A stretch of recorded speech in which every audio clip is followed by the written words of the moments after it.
समाज के दबे कुचले वंचित लोग, इनके अंदर एक सामर्थ्य होता है। अगर स्किल डेवलपमेंट पर बल दिया जाए तो उनके लिए नए अवसर बन सकते हैं, उनकी आशा आकांक्षा के अनुरूप जिंदगी बना सकते हैं। और इसलिए हमने अलग स्किल मंत्रालय बनाया। आदरणीय अध्यक्ष जी, देश में लोकतंत्र का पहला धर्म होता है कि हम सत्ता को सामान्य से सामान्य नागरिक तक उसका अवसर मिले। और इस बात को ध्यान में रखते हुए भारत के कोऑपरेटिव सेक्टर को और समृद्ध बनाने के लिए और तंदुरुस्त बनाने के लिए देश के करोड़ों लोगों को जोड़ने का उसमें अवसर है। अनेक क्षेत्रों में कोऑपरेटिव मूवमेंट को बढ़ाया जा सकता है और उसको ध्यान में रखते हुए हमने अलग कोऑपरेटिव मंत्रालय बनाया। विजन क्या होता है ये यहां पता चलता है। आदरणीय अध्यक्ष जी, जाति की बातें करना कुछ लोगों के लिए फैशन बन गई है। पिछले 30 साल से सदन में आने वाले ओबीसी समाज के सांसद दलों के भेदभाव से ऊपर उठ करके एक होकर के 30-35 साल से मांग कर रहे थे कि ओबीसी कमीशन को संवैधानिक दर्जा दिया जाए। जिन लोगों को आज जातिवाद में मलाई दिखती है, उनको उस समय ओबीसी समाज की याद नहीं आई। ये हम हैं जिन्होंने ओबीसी समाज को संवैधानिक दर्जा दिया। पिछड़ा वर्ग आयोग आज संवैधानिक व्यवस्था में जो है। आदरणीय अध्यक्ष जी, हर सेक्टर में एससी, एसटी, ओबीसी को ज्यादा से ज्यादा अवसर मिले, उस दिशा में हमने बहुत मजबूती के साथ काम किया है। मैं आज इस सदन के माध्यम से देशवासियों को उनके सामने एक अहम सवाल रखना चाहता हूं। और अध्यक्ष महोदय, जरूर देशवासी मेरे इस सवाल पर चिंतन भी करेंगे और चौराहे पर चर्चा भी करेंगे। कोई मुझे बताएं, क्या एक ही समय में संसद में एससी वर्ग के एक ही परिवार के 3 सांसद कभी हुए हैं क्या? एससी वर्ग के एक ही परिवार के 3 सांसद कभी भी हुए क्या?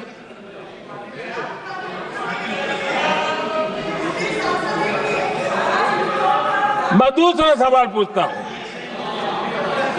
कोई मुझे बताए कि एक ही कालखंड में एक ही समय में संसद में एसटी वर्ग के एक ही परिवार के 3 एमपी हुए हैं क्या?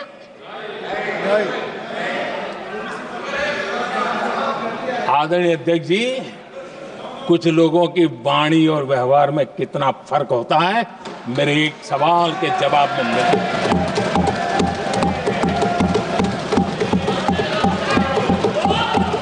जमीन आसमान का अंतर होता है, रात दिन का अंतर होता है।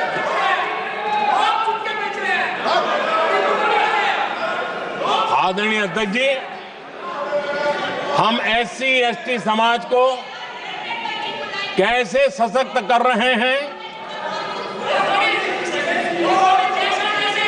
आदरणीय अध्यक्ष जी, समाज में तनाव पैदा किए बिना एकता की भावना को बरकरार रखते हुए समाज के वंचितों का कल्याण कैसे किया जाता है, इसका मैं एक उदाहरण देता हूं।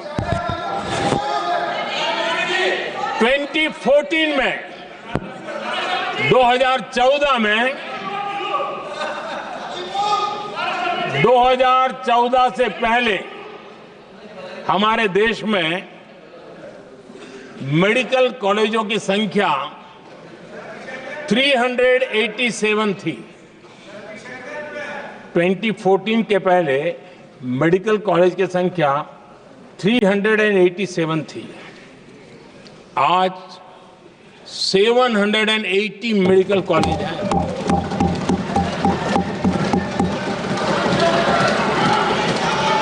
अब मेडिकल कॉलेज बड़े हैं तो सीटें भी बड़ी हैं। ये बहुत महत्वपूर्ण एंगल है आदरणीय अध्यक्ष जी, और इसलिए कॉलेजें बड़ी हैं, सीटें भी बड़ी हैं।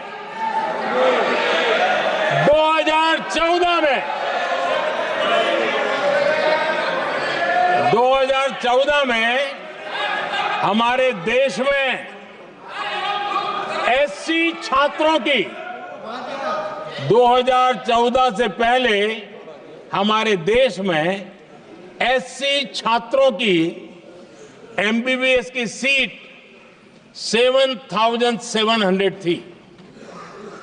हमारे आने से पहले दलित समाज के हमारे 7,700 युवा डॉक्टर बनने की संभावना थी।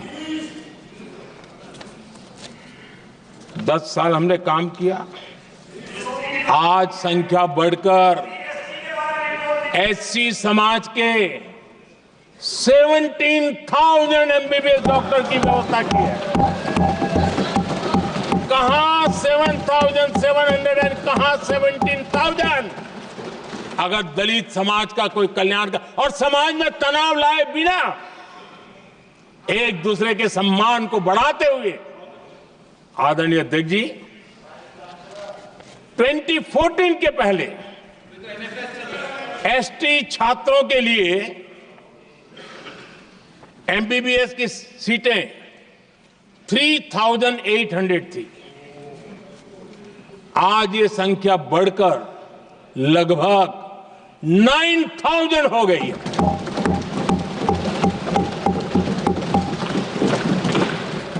ट्वेंटी 14 के पहले ओबीसी के छात्रों के लिए एमबीबीएस में 14,000 से भी कम, 14,000 से भी कम सीटें थी। आज इनकी संख्या लगभग 32,000 हो गई है। ओबीसी समाज के 32,000 एमबीबीएस डॉक्टर बनेंगे। आदरणीय अध्यक्ष महोदय, पिछले 10 साल में हर सप्ताह एक नई यूनिवर्सिटी बनी है।